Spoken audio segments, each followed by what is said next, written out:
हाय। आज इस वीडियो में हम समथिंग फिलोसॉफिकल का पार्ट 3 करने जा रहे हैं, जिसमें हम एपिस्टेमोलॉजी के बारे में पढ़ेंगे, डिओन्टोलॉजी के बारे में पढ़ेंगे एंड वर्च्यू एथिक्स के बारे में पढ़ेंगे। एपिस्टेमोलॉजी इसको प्रपोज़ किया था मेनी थिंकर्स ने, अलग-अलग लोगों ने इसको प्रपोज़ किया था, प्रतिपादित किया था, ठीक है? अब इसका मतलब क्या है? इसका मेन फ़ोकस है नॉलेज पे, ज्ञान पे कि भाई हम जितना जानते हैं, क्या वो पर्याप्त है? कितना भी जानना बाकी है, ठीक है? हम कितना जानते हैं? कहाँ से जानते हैं? तथ्य क्या है? फैक्ट्स क्या हैं? ठीक है? हम जितना जानते हैं वो फेक है या सही है या फिर फ़ॉल्स है, गलत है, ठीक है? तो यही सब जानना एपिस्टेमोलॉजी कहलाता है। इसको हम हिंदी में बोलते हैं ज्ञान मीमांसा, ठीक है? हमारी जो ज्ञान है, हमारे पास जो ज्ञान है, जो जानकारी है, वो कहाँ से है, कितना है, ठीक है? कितना भी जानना बाकी है? क्या हम इस दुनिया के बारे में पूरा-पूरा जान गए हैं या फिर अभी जानना बाकी है?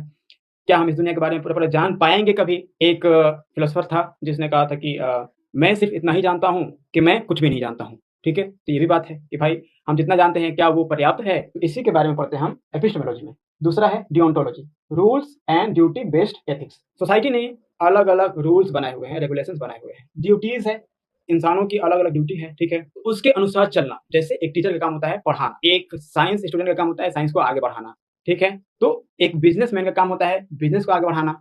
तो जिसका जो जो ड्यूटी है, जो कर्तव्य है, वो उसी कर्तव्य के अनुसार आगे बढ़ता है, उसी कर्तव्य के अनुसार अपना काम करता है। जैसे एक टीचर है, उसका काम है बच्चों के चीटिंग को पकड़ना और उनको सज़ा देना, पनिशमेंट देना, ठीक है? तो ये एक टीचर का काम है। अब बच्चे रोएँ चाहे कुछ भी करें लेकिन भाई टीचर का काम ही है उसको पकड़ कर के उसको कुछ फटकार लगाना, ठीक है? तो ये तो रूल्स और रेगुलेशंस में शामिल होते हैं, ठीक है? ये बात है।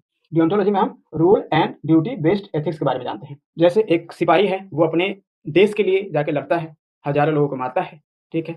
तो ये भी क्या है? ये भी रूल्स एंड रेगुलेशंस के थ्रू आते हैं, ठीक है? तीसरा है वर्च्यू एथिक्स। इसमें हम इसको प्रतिपादित किया था एरिस्टोटल ने। इसको डिओन्टोलॉजी को इमैनुअल कांट ने दिया था, इसको वर्च्यू एथिक्स को अरिस्टोटल ने दिया है।